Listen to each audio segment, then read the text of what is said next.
Hello, everybody. We are excited today. Let me go ahead and play the clip here while we have some wonderful guests from Saudi. We will talk to you guys in a few seconds, about 30 seconds or so, while we get this going. One moment here. Hope you guys are having a wonderful Sunday. We'll see you soon.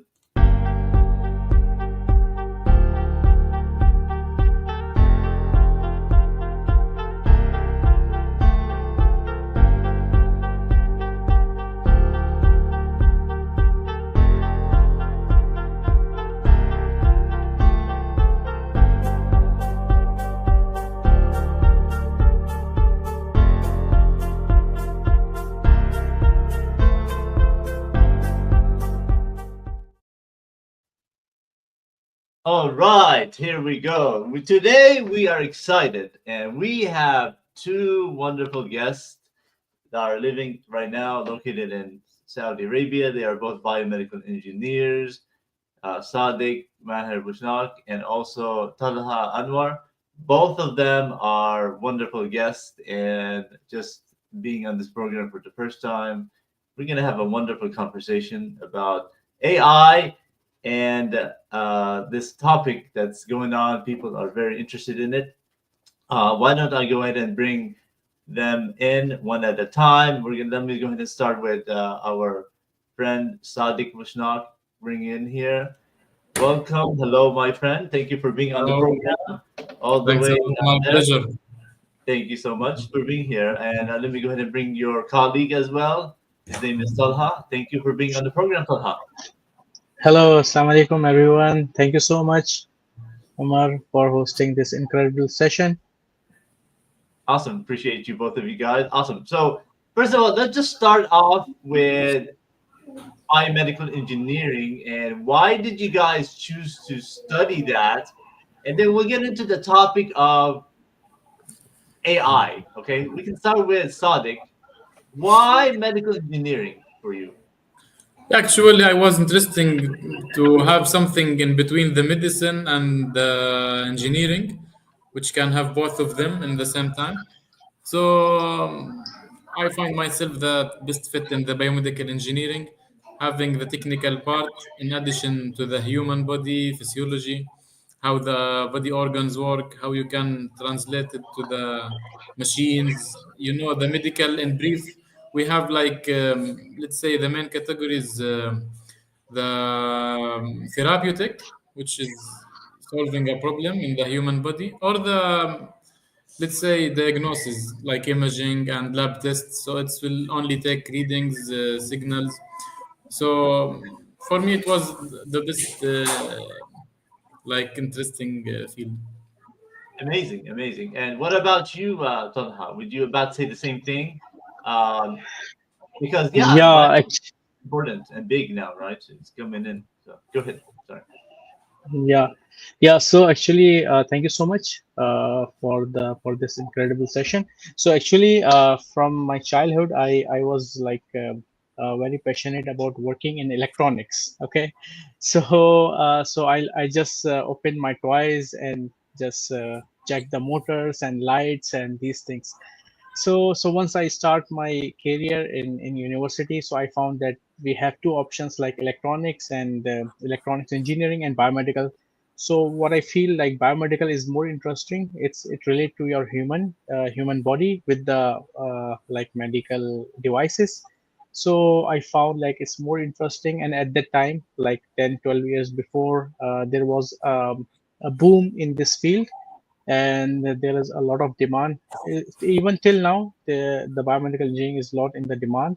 So that's how I started my career in biomedical. And like I, because around me there is people, they are also doing these medical engineering. So like I inspired from them and I started.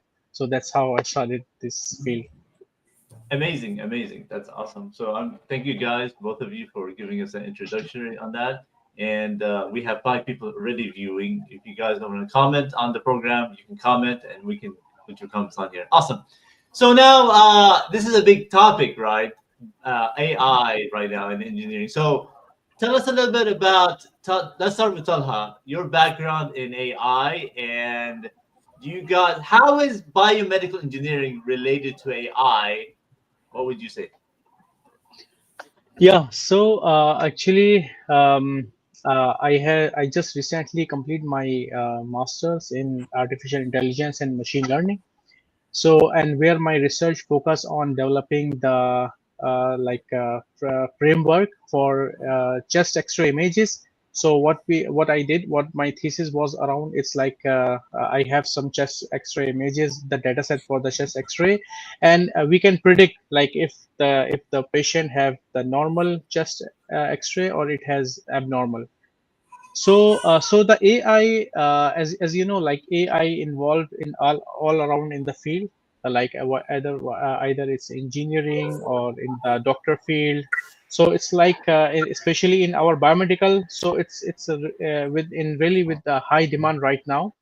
And like for example, you can use the medical imaging. You can use the CT scan images, chest X-ray images, and other images, and train your model, and you can predict like what the radiologists they are doing. They are just seeing the picture, seeing the medical images, and then diagnosis like either you have this disease or that disease.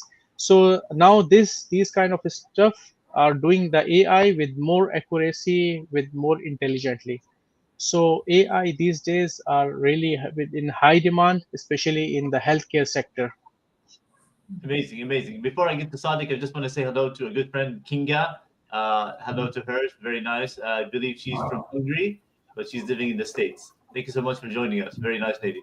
Okay, awesome. So Sadiq, how does is your work related right now to AI as well? Like, are you guys in your field?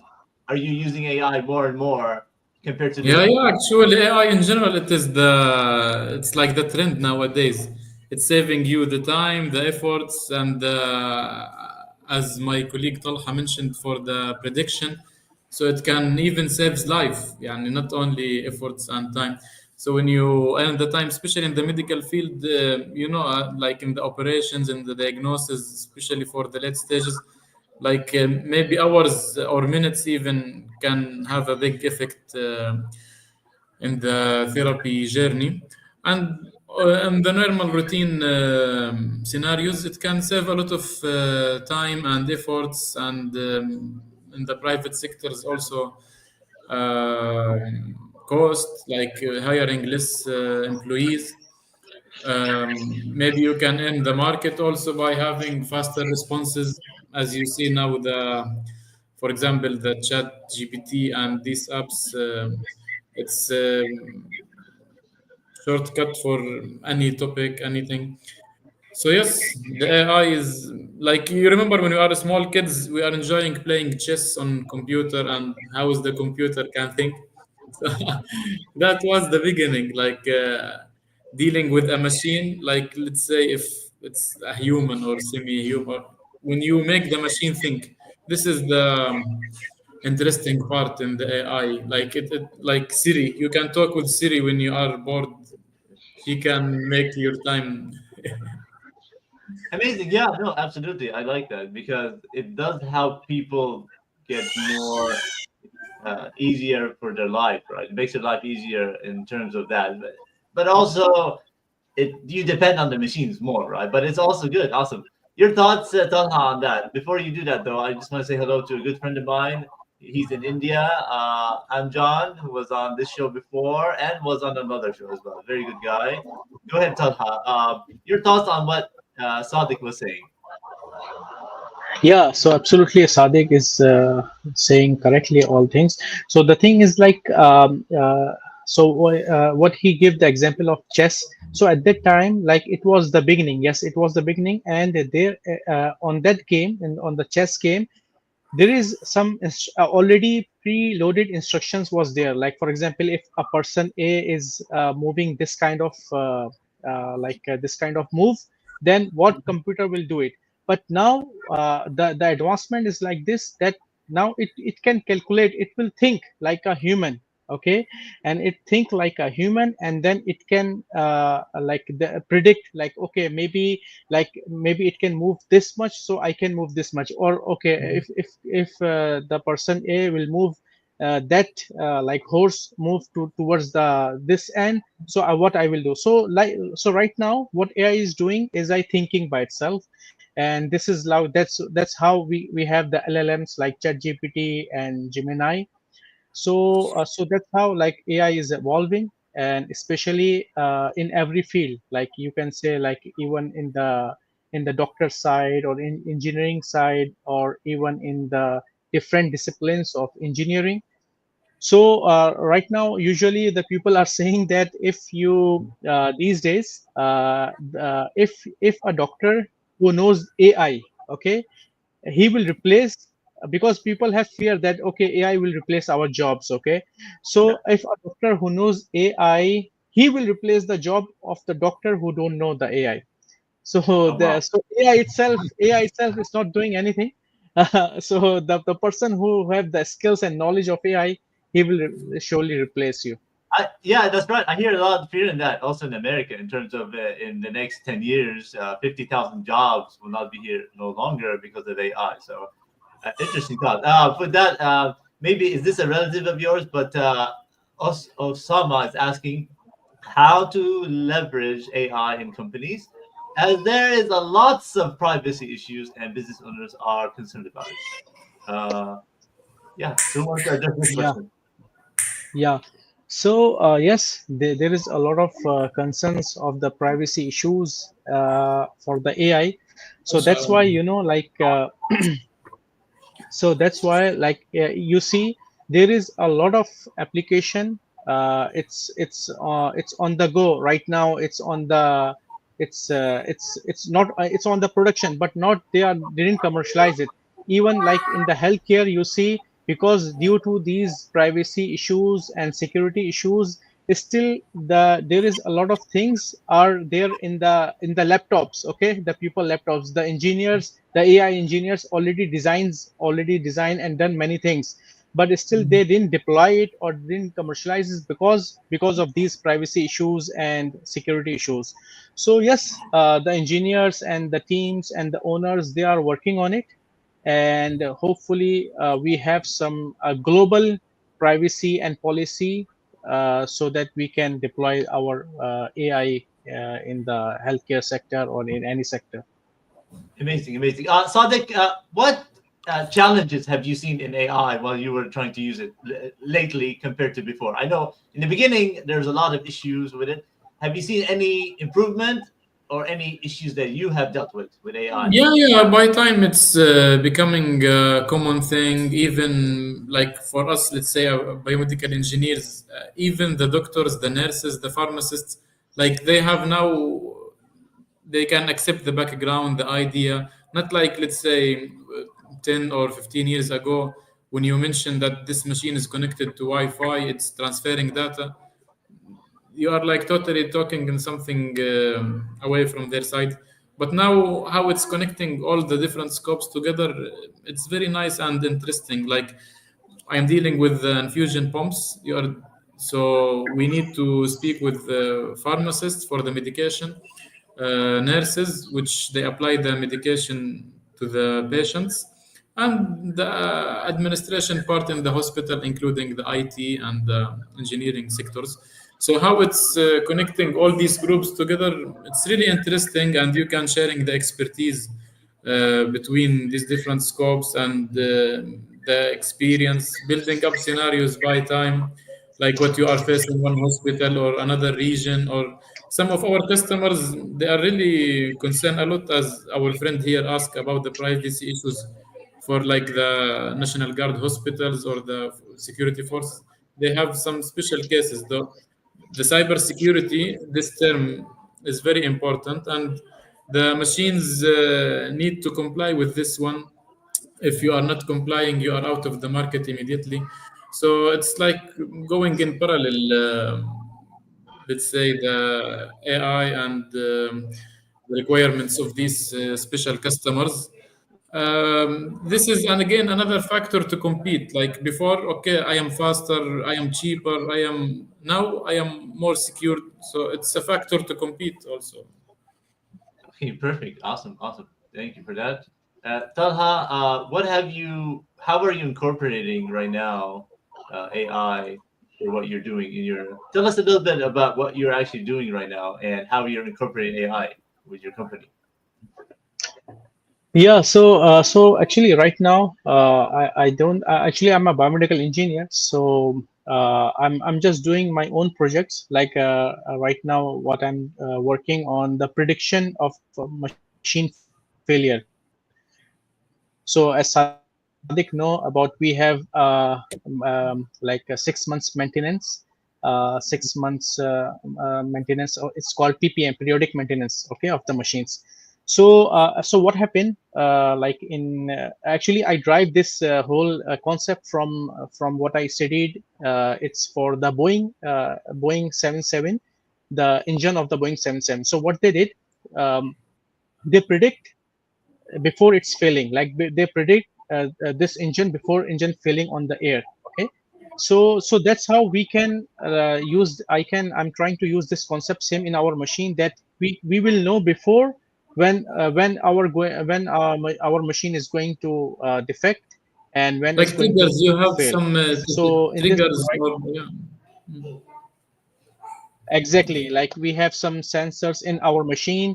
So we can take this data, sensors data from the machine, and see like, okay, after this time maybe it's gonna fail this machine. So we can like we have beforehand knowledge to fail this machine, so that we will go over there and fix the issue before it's failing.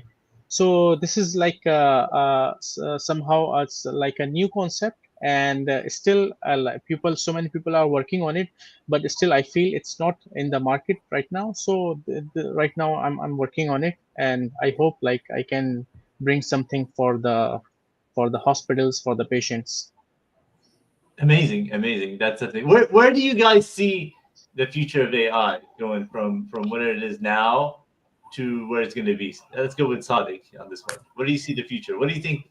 How is it going to improve in the future from where it is now? Maybe it's going to be more robotic, more of a human having like a maid, or like you've seen those old It will cartoons. be, yeah, yeah, it will be a mix of both. Not like what we see in the movies, actually, to be honest. Like, well, it's not that much, but yeah, yeah.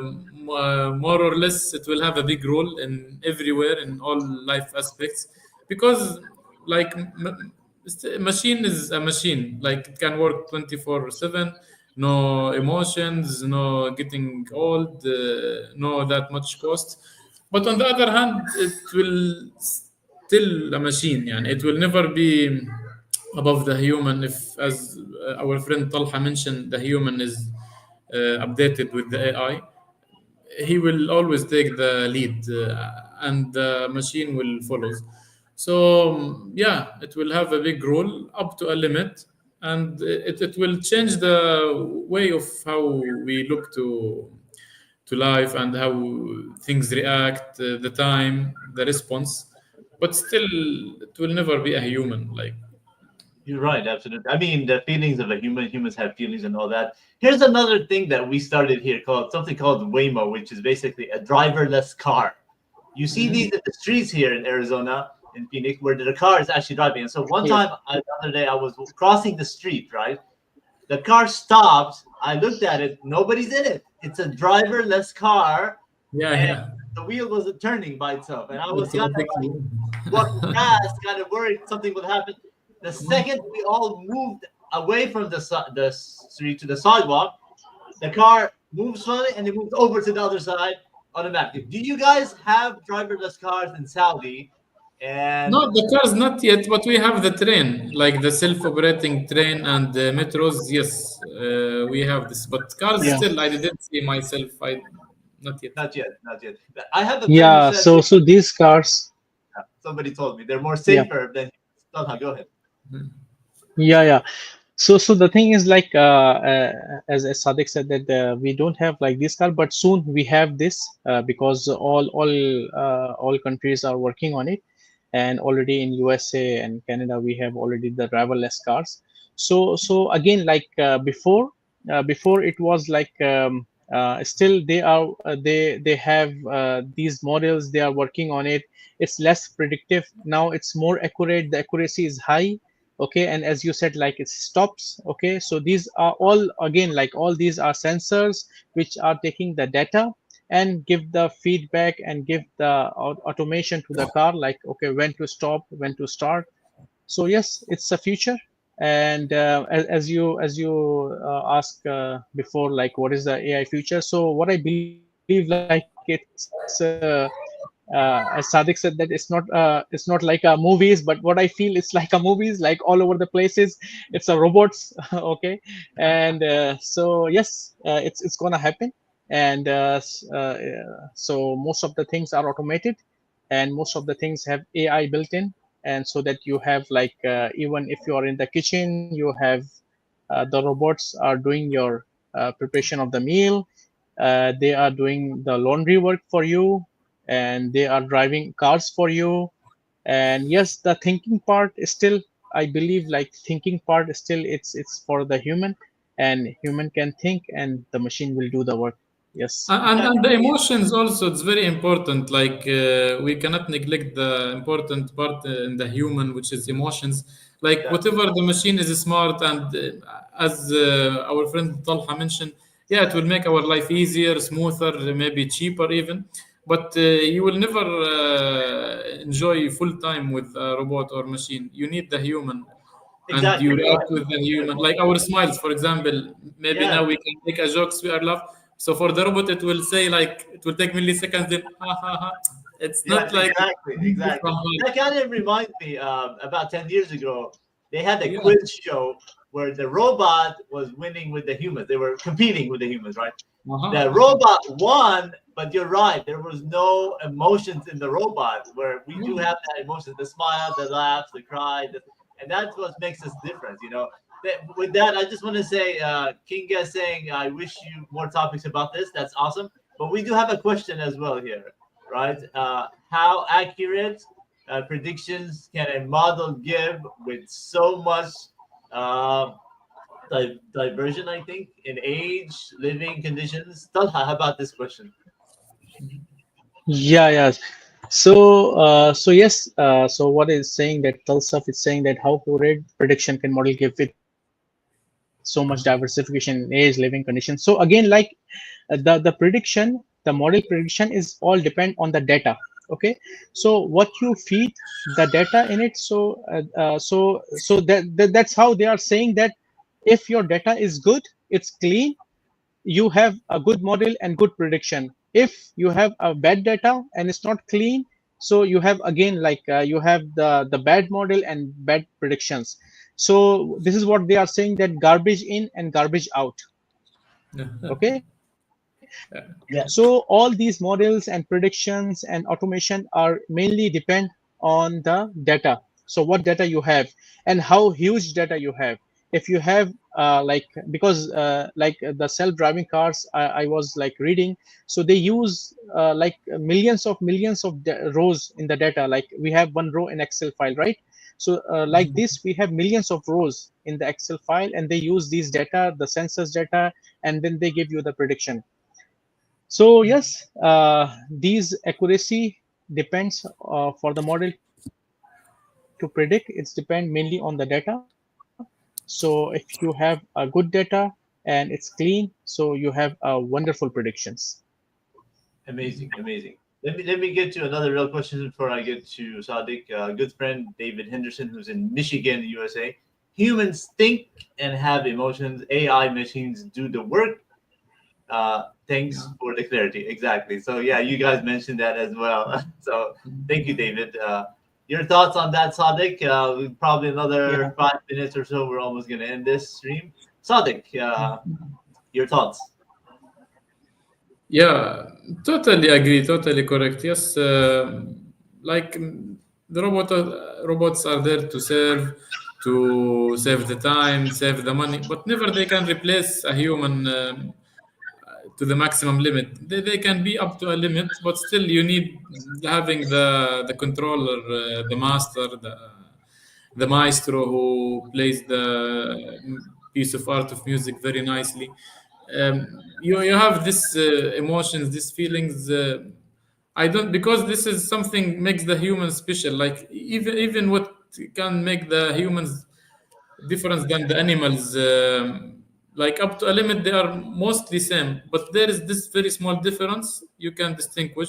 And the animals are living creatures; they can reproduce. They can much more way than the robotics, and still you can find that difference. So this is my point of view, actually. Absolutely, absolutely, awesome. Let's conclude this here. I appreciate you guys, and both of you guys have some good ideas on that. Yeah, there's a lot of distinction between animals and humans. We can never replace the human, right? The creator of us all, how he created us, or the way we're designed, the way we can think, the way we can, and we can always create some models or AIs, but it'll never be the same. There was actually a movie that they made with Robin Williams maybe 10, 15 years ago.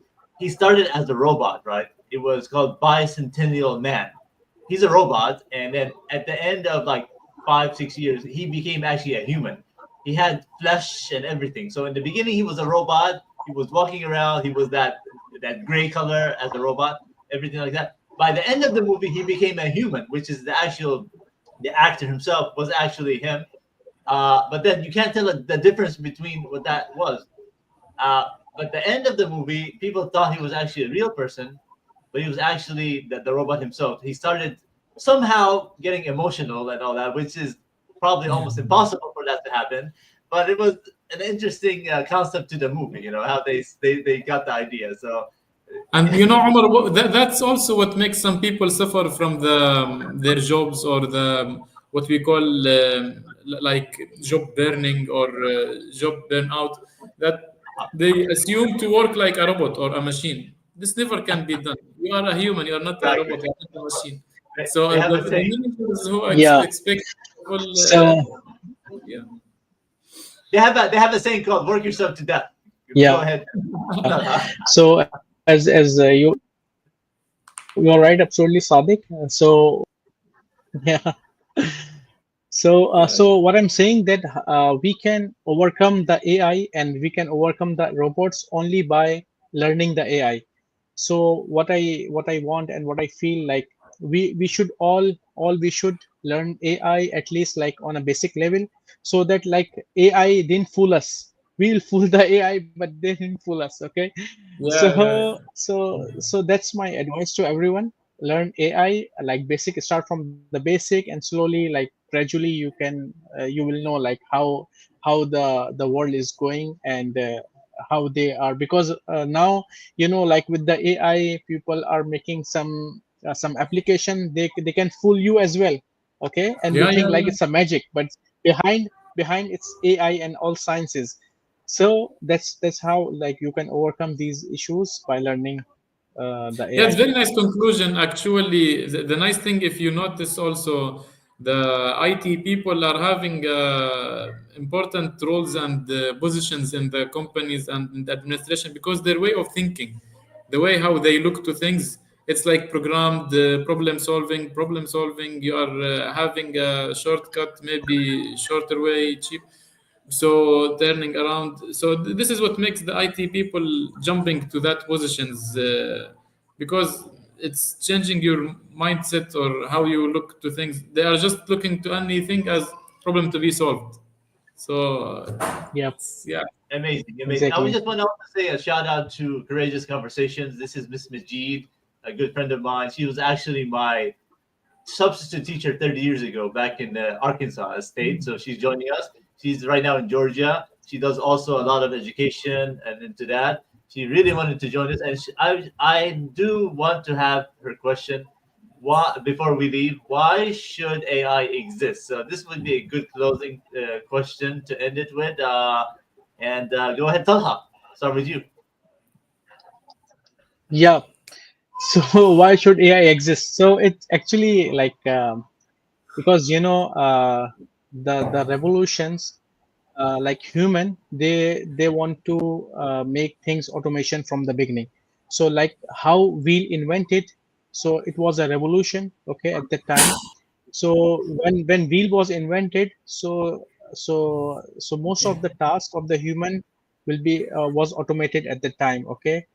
So from that time, human, they want to achieve the automation in their life so that their life will be easy, okay.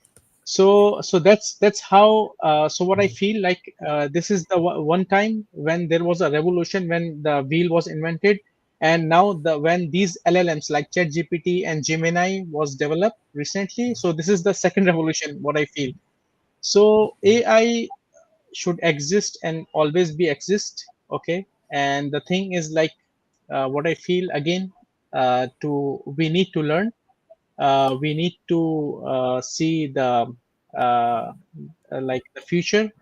So it's going towards the AI. So before they fool us, we should learn, and we should go towards the AI. Awesome. Sadiq, your thought about this one, and then your closing thoughts. We'll go back to you. Go Yeah, ahead. yeah, nothing much to add to my friend Talha. But yes, in brief, because many jobs you can see it's like a repetitive, same answers again and again to same questions. So you can have this smart WhatsApp auto reply for the frequent answered questions, for example. You can have the apps to order food. You can have the many topics like just to, in brief to save the time, money, efforts, which the human, which is a real human, can have a great part to show his creativity in a new thing other than repeating his work for decades. Yeah,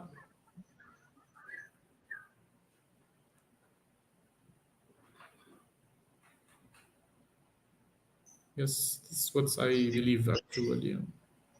Awesome. Thank you so much. Awesome. Talha, your closing thoughts about this program. Thank you for joining us for engineering and AI. Your last closing thoughts in a few words. Thank you.